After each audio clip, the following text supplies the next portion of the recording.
My name was Aaron, not the Aaron you know, but someone who existed long before the first stone of the walls was laid. I was a soldier, tasked with protecting the kingdom from invaders, brigands, and beasts. My comrades and I patrolled the outskirts of civilization, where the dense forests and jagged mountains concealed all manner of threats. But nothing could have prepared us for what we found, or for what I became. It began with the disappearances. Villages on the outskirts of the kingdom's territory had been reporting strange happenings. Entire families vanished overnight, leaving behind homes filled with untouched meals and signs of a sudden struggle. The livestock were left unharmed, but there were claw marks gouged into the walls of homes, as though some massive predator had torn its way inside. When reports reached the capital, my squad was sent to investigate. We were 10 in number, hardened warriors who had faced death on the battlefield countless times. But this was different. The first village we visited was eerily quiet. The air was heavy with the stench of decay, though no bodies could be found. Doors creaked on their hinges, swinging in the wind. Blood, thick, dark, and smeared, coated the dirt paths leading out of the village. The tracks led into the forest, disappearing among the twisted roots and shadowed undergrowth. "Whatever did this wasn't human," my captain muttered, his voice trembling despite his years of experience. We followed the tracks deep into the woods, where the trees grew so close together that the sunlight barely pierced the canopy. The further we went, the more the forest felt alive, as if it were watching us. The stench grew stronger, and soon we came upon what I can only describe as a nest. In a clearing, we found the remains of the missing villagers.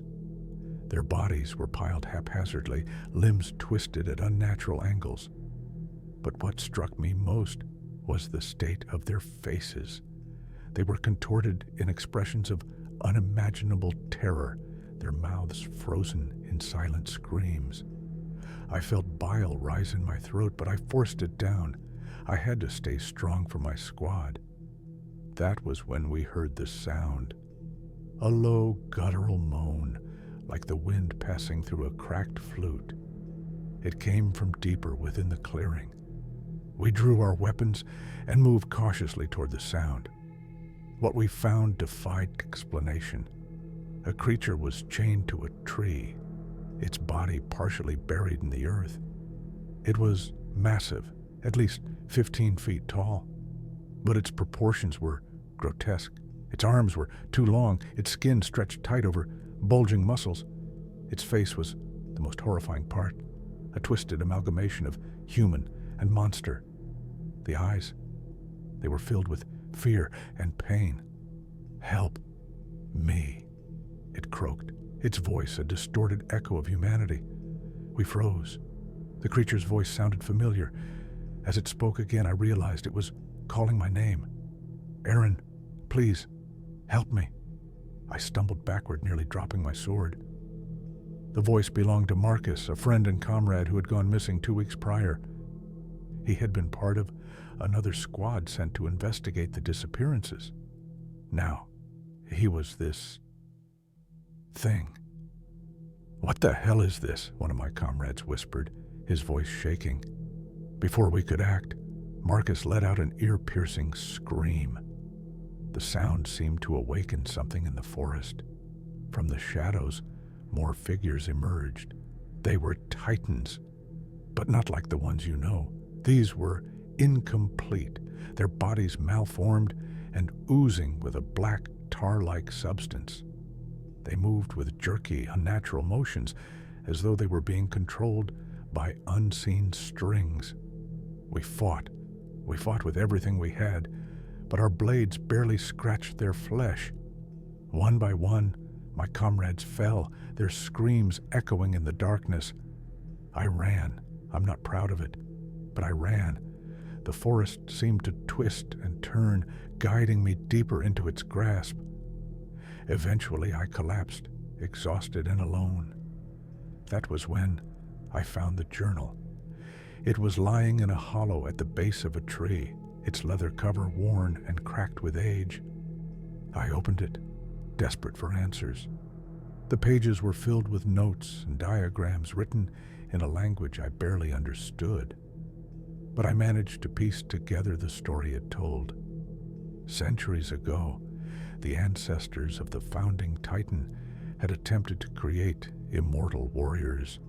They had experimented on humans, using the power of the Titans to reshape their bodies. But the experiments had gone horribly wrong. The subjects lost their humanity, becoming the creatures we now call Titans. The journal warned that those who uncovered these secrets would be cursed to share their fate. As I read the final entry, I felt a sharp pain in my chest. My hands began to tremble, and my vision blurred.